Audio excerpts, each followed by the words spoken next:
فلان ده بيعرف الكفت. بس هو ايه الكفت ده اصلا؟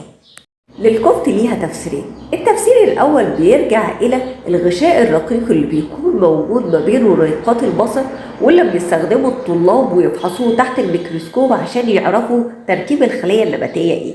ولانه غشاء رقيق جدا والتعامل معاه بيكون بدقة متناهية جدا، فبنقول اللي بيعرف الكفت او بيعرف يتعامل مع الغشاء ده بيعرف الكفت.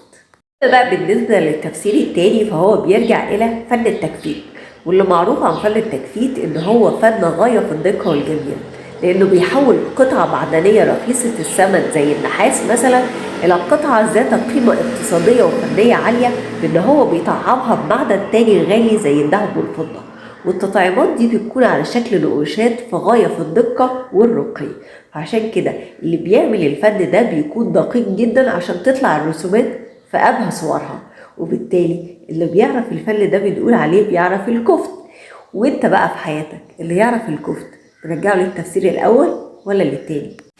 ما تنسوش لو عجبكم الفيديو تعملوا لايك وشير وسبسكرايب للقناة وتفعلوا زر الجرس عشان يوصل لكم كل جديد من الفيديوهات بتاعتي. اشوفكم على خير في فيديو جديد.